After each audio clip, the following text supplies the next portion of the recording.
భారత రాజకీయాల్లో ఎప్పుడు ఏ ట్విస్ట్ వస్తుందో ఎవరు ఊహించలేరు. ఢిల్లీ, పంజాబ్లలో అధికారమే పరమావధిగా దూసుకుపోతున్న ఆమ్ ఆద్మీ పార్టీ పునాదులను కదిలిస్తూ 2026 ఏప్రిల్ నెలలో ఒక పెను రాజకీయ భూకంపం సంభవించింది.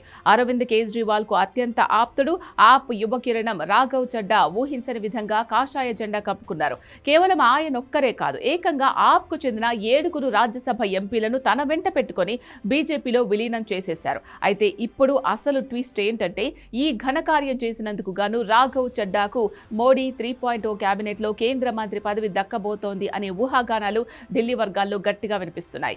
ఈ మాస్టర్ ప్లాన్ వెనుక కేంద్ర హోంమంత్రి అమిత్ షా పక్కా వ్యూహముందట.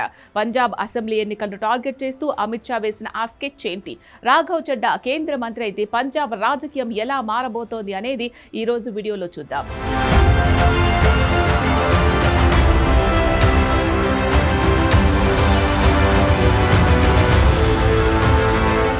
గత కొన్నాళ్లుగా ఆమ్ ఆద్మీ పార్టీ అధిష్టానానికి రాఘవ్ చడ్డాకు మధ్య కోల్డ్ వార్ నడుస్తోంది.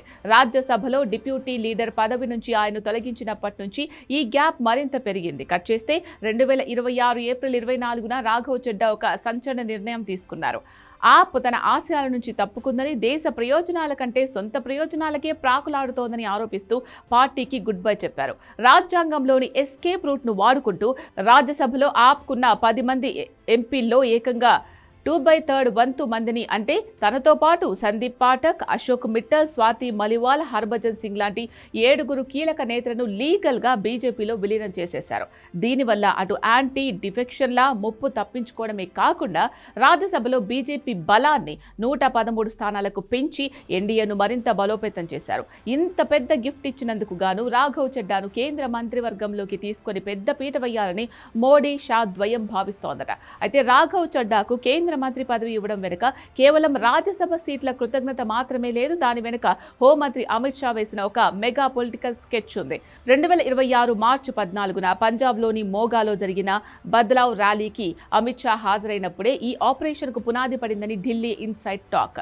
పంజాబ్లో అడుగుపెట్టడానికి బీజేపీ చాలా కాలంగా సరైన సమయం కోసం చూస్తోంది. అక్కడ ప్రత్యామ్నాయ శక్తిగా ఎదగాలంటే బలమైన సిక్కు నేతలు, అలాగే క్లీన్ ఇమేజ్ ఉన్న యువ ముఖాలు కావాలి. గత 2022 పంజాబ్ అసెంబ్లీ ఎన్నికల్లో Aam Aadmi party 92 స్థానాలతో bumper majority సాధించడంలో ఈ రాఘవ్ చడ్డాదే కీలక పాత్ర. పంజాబ్ ఎన్నికల కో ఇన్ఛార్జ్గా ఉండి వ్యూహాలు రచించిన చడ్డాకు అక్కడి ప్రతి నియోజకవర్గంపై ఆప్ అంతర్గత లూప్ హోల్స్ పై పూర్తి అవగాహన ఉంది. ఇప్పుడు అదే చాణక్యుణ్ణి తమ వైపు తిప్పుకోవడం ద్వారా ఆప్ కోటను బద్దలు కొట్టవచ్చని అమిత్ షా ప్లాన్ చేశారు. వచ్చే పంజాబ్ అసెంబ్లీ ఎన్నికల నాటికి రాఘవ్ చడ్డాను కేంద్ర కేబినెట్ మంత్రిగా ప్రమోట్ చేయడం ద్వారా పంజాబ్ ప్రజల్లోకి ఒక బలమైన సంకేతాన్ని పంపాలని బీజేపీ భావిస్తోంది. గతంలో జ్యోతిరాదిత్య సింధియా కాంగ్రెస్ ను వీడి బీజేపీలోకి వచ్చినప్పుడు ఆయనకు కేంద్ర మంత్రి పదవి ఇచ్చి మధ్యప్రదేశ్లో పార్టీని ఎలా నిలబెట్టారో ఇప్పుడు రాఘవ్ చడ్డా విషయంలోనూ అదే ఫార్ములాను అమిత్ షా అప్లై చేయబోతున్నారు. కేంద్ర మంత్రి హోదాలో రాఘవ్ చడ్డా పంజాబ్ అంతటా పర్యటిస్తూ ఆప్ వైఫల్యాలను, భగవంత్ మాన్ ప్రభుత్వ లోపాలు ఎండగడితే క్యాడర్లో జోష్ వస్తుందని అధిష్టానం నమ్ముతోంది. పైగా చడ్డాకున్న యూత్ ఫాలోయింగ్, కార్పొరేట్ లుక్ మరియు క్లీన్ ఇమేజ్ పంజాబ్లోని విద్యావంతులైన ఓటర్లను ఆకర్షించడానికి బాగా పనికొస్తాయి. ఆప్ నుంచి వచ్చిన హర్భజన్ సింగ్ లాంటి స్టార్స్ కూడా ఇప్పుడు బీజేపీలోనే ఉండడం కలిసొచ్చే అంశం. రాఘవ్ చడ్డా దెబ్బకు అరవింద్ కేజ్రీవాల్ కంగు తిన్నారు. 7 ఎంపీలు ఒకేసారి బోర్డు తిప్పేయడంతో రాజ్యసభలో ఆప్ బలం కేవలం 3 స్థానాలకు పడిపోయింది.